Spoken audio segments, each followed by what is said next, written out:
आप लोगों के स्क्रीन पर क्वेश्चन दिख गया होगा। तो क्वेश्चन इस प्रकार से है कि किसने सेंड्रोकोटस की पहचान चंद्रगुप्त मौर्य के रूप में किया है। तो चार ऑप्शन दिया हुआ है आप लोगों के पास, James Prinsep, Jonathan Duncan, Charles Wilkins और विलियम जोन्स। तो इन चारों में से किस इतिहासकार ने सेंड्रोकोटस की पहचान चंद्रगुप्त मौर्य के रूप में किया था। देखो ये जो क्वेश्चन है ना, इस तरह के क्वेश्चन चाहे वो बिंदुसार के बारे में हो या चंद्रगुप्त मौर्य के बारे में हो, दोनों के संदर्भ में ना इस तरह के क्वेश्चन काफी पूछे जाते हैं। सेंड्रोकोटस, तो देखिएगा ये जो सेंड्रोकोटस है ना, क्या होता था प्राचीन समय में हमारे जो मतलब भारत के जो नाम है, चाहे वो किसी व्यक्ति का नाम हो, चाहे किसी नदी का नाम हो, स्थान का नाम हो, तो जो यूनानी लोग थे, जो ईरानी लोग थे, वो इसका सही उच्चारण नहीं कर पाते थे। जैसे कि चंद्रगुप्त मौर्य, तो चंद्रगुप्त मौर्य वो बोल नहीं पाते थे, वो लोग अपने हिसाब से उसको ले लेते थे। जैसे कि उदाहरण के रूप में सिंधु नदी, ये सिंधु, तो इस चीज को ईरानियों ने क्या बोला, सिंधु को क्या बोला ईरानियों ने, हिंदू। वो लोग जो हैं स नहीं बोल पाते हैं, वो स नहीं बोल पाते हैं, इसको उन्होंने बोला हिंदू। और यही हिंदू जो है आगे चल करके क्या बना, हिंदू। तो सिंधु मतलब कि सिंधु नदी के आसपास रहने वाले लोगों को, उस क्षेत्र को, उस नदी को उन्होंने हिंदू बोला, और उस बाद में फिर क्या बन गया, वो हिंदू बन गया। यहीं से फिर हिंद निकला, फिर हिंदुस्तान निकला। वहीं जो यूनानी लोग थे, ये ईरानियों का था, ईरानी अथवा फारसी। वहीं यूनानियों ने इसी सिंधु को क्या बोला, इंडस, और इसी से बाद में निकला इंडिया।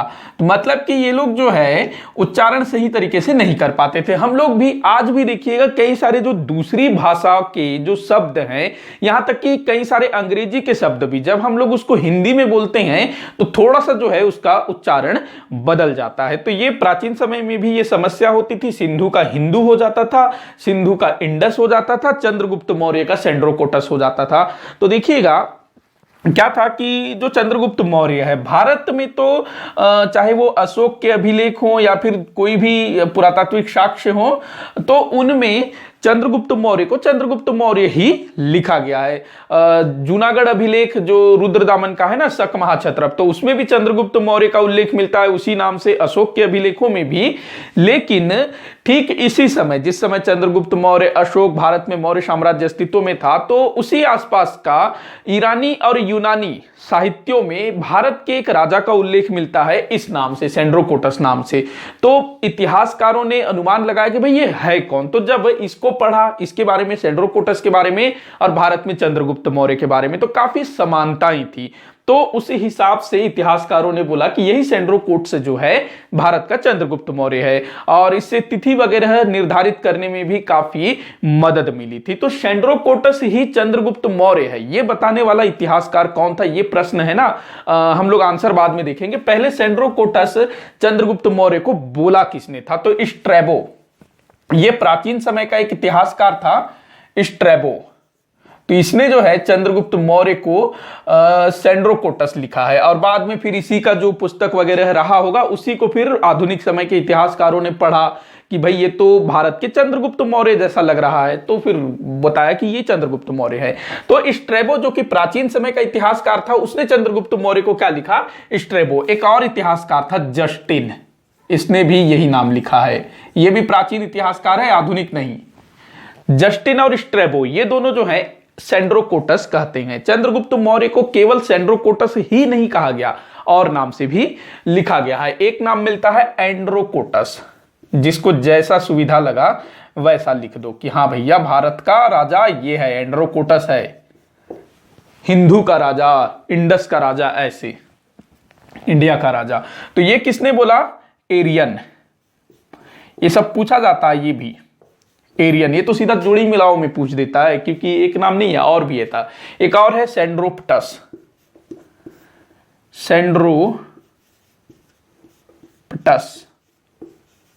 सेंड्रोप्टस। तो ये जो सेंड्रोप्टस है, ये किसने बोला, तो ये बोला था फिलार्कस ने। ये भी प्राचीन इतिहासकार है, फिलार्कस। सेंड्रोप्टस। उसके बाद देखिएगा ये 3, इसके बाद एक और नाम मिलता है, ये जो स्ट्रेबो है ना, इसने क्या किया, चंद्रगुप्त मौर्य की जो राजधानी है उसको बोला पालीब्रोथा। पालीब्रोथा, ये पाटलिपुत्र के लिए ये शब्द प्रयोग किया गया। किसके लिए? पाटलिपुत्र के लिए, पाटलिपुत्र। अब देखिएगा जो चंद्रगुप्त मौर्य है वो पाटलिपुत्र का शासक था, तो इसको बोला गया पाटलिपुत्रक। क्या बोला गया? पाटलिपुत्रक, पाटलिपुत्रक। तो अब यहां पर स्ट्रेबो जो कि पाटलिपुत्र को बोलता है पालीब्रोथा, तो इसने पाटलिपुत्रक को क्या बोला?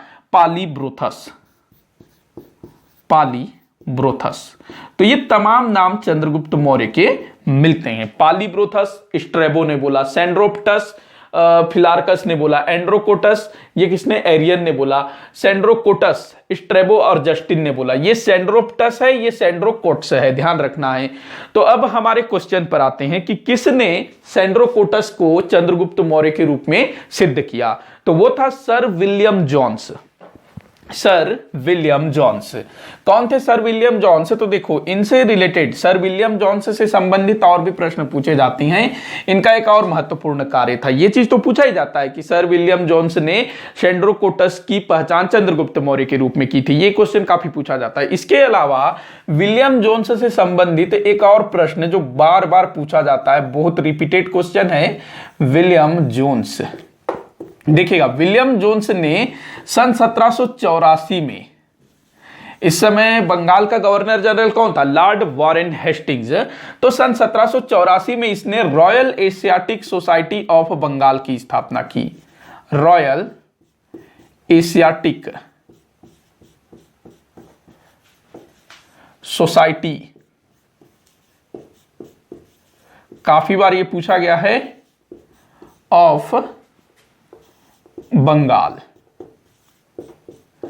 तो इसी विलियम जोन्स ने क्या किया? ये बताया कि ये जो सेंड्रोकोटस है यही अपना चंद्रगुप्त मौर्य है। और विलियम जोन्स ने क्या किया था? 1784 में वॉरेन हेस्टिंग्स के गवर्नर जनरल रहते समय कलकत्ता में Royal Asiatic Society of Bengal की स्थापना की। इस सोसाइटी या इस संस्था को स्थापित करने का उद्देश्य क्या था? तो शुरुआत के जो अंग्रेज थे ना, जब बंगाल में इनका अधिकार होता है तो ये लोग जो है भारतीय संस्कृति, प्राचीन साहित्य और इतिहास, इन सब चीजों को जानना समझना चाहते थे। तो इन्होंने संस्कृत को भी सीखा। संस्कृत में संस्कृत विद्यालय की स्थापना की थी जोनाथन डंकन ने, जो ऑप्शन में दिया है ना, जोनाथन डंकन।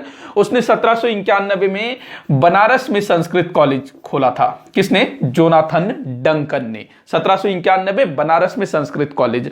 तो ये लोग जो है शुरुआत में भारतीय संस्कृति, साहित्य, इतिहास, इसको काफी जानना समझना चाहते थे, काफी रिसर्च भी किया करते थे। इसी उद्देश्य से इन्होंने Royal Asiatic Society of Bengal की स्थापना की, ताकि ये लोग जो है इसके माध्यम से और अच्छे तरीके से काम कर सके। और यही लोग जो है ना शुरुआत में भारतीय संस्कृति, भारतीय भाषा, साहित्य को का पक्ष लेते थे। जब भारत में अंग्रेजी शिक्षा को लागू करने का बात हुआ तो जो पुराने लोग थे एशियाटिक सोसाइटी वाले, तो ये लोग जो है भारतीय शिक्षा पद्धति, भारतीय संस्कृति, भारतीय भाषा, भारतीय इतिहास, भारतीय साहित्य, भारतीय ज्ञान विज्ञान, इसका जो है पक्ष ले रहे थे। लेकिन लॉर्ड मैकाले जो है इंग्लिश को थोप के चला गया।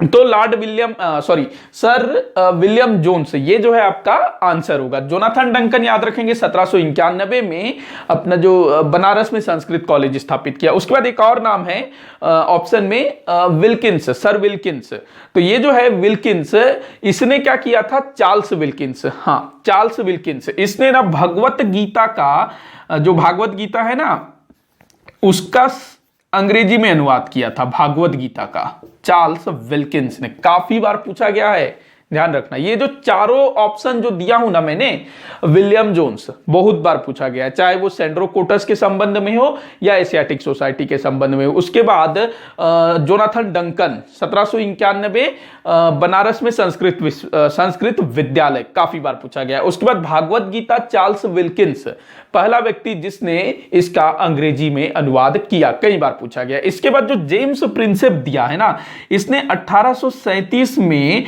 सम्राट सम्राट अशोक के अभिलेखों को पढ़ने में सफलता प्राप्त की थी। देखो, जो सम्राट अशोक के अभिलेख थे वो किस भाषा में लिखे गए थे? पाली, प्राकृत, इन भाषाओं में लिखे गए थे ना।